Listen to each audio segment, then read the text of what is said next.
With that, I'll turn it over to our subject matter experts, beginning with Mr. Bongino for opening remarks.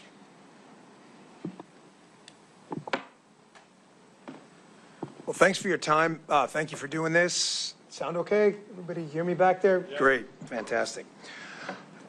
Listen, let's just get right to the point. This was an apocalyptic security failure. A man was murdered in front of his family. 3 people were shot on live television, including President Trump in the head, who came within 2 millimeters of having his head explode on national television in front of millions of people.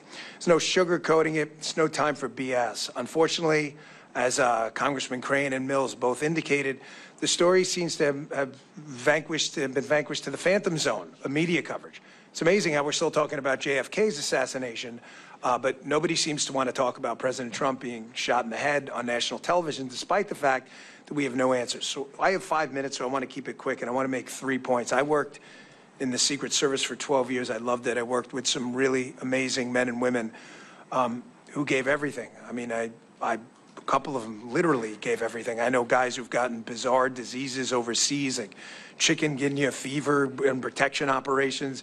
Everybody gave a little bit of something in the Secret Service, and it was a real honor to say I was part of it. But they have 3 institutional problems, I believe, in the macro will help us get to the bottom of how this Secret Service apocalyptic failure won't happen again. First, they have a technology problem. The joke in the Secret Service, which is sadly no longer funny when I was there, and it wasn't funny then either, is they rely on yesterday's technology tomorrow. Think about that. Yesterday's technology tomorrow.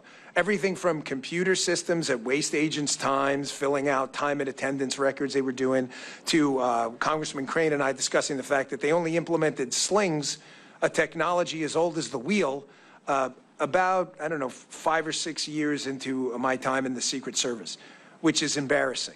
The weaponry was old, everything was old. These are things I would have talked about sooner if they didn't create a security crisis, and I obviously didn't want to air them publicly. Now you're seeing what happens when you don't have a drone up at a site you could have bought for $39.99 on Amazon. Second, another adage in the Secret Service, you've heard even the new acting director discuss, is the more with less approach. There is no more with less, there's less with less, okay?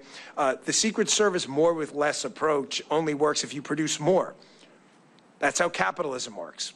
You produce a flat screen TV that was probably 20 years ago, $10,000. It's $200 at Walmart now. They produce a better TV with less. That's not what the Secret Service did. They produced less with more. They were given more money and produced less. A 20-year-old criminal outsmarted them on a $40 drone technology piece of device. You're telling me that's more with less? That's disgusting. That's nothing with less. That's less with more. Their budget went up. You guys know you're appropriators. You know that. Third, and I'll wrap it up with this, turn it over to Mr. Prince. The investigative mission, the Secret Service, that they're telling you they need to make them better agents is total crap. That's garbage. Their agents are talented, smart people. They can figure out how to do protection without running out cheap $20 counterfeit notes at 7-Eleven on a Friday night while the president's getting shot in the head.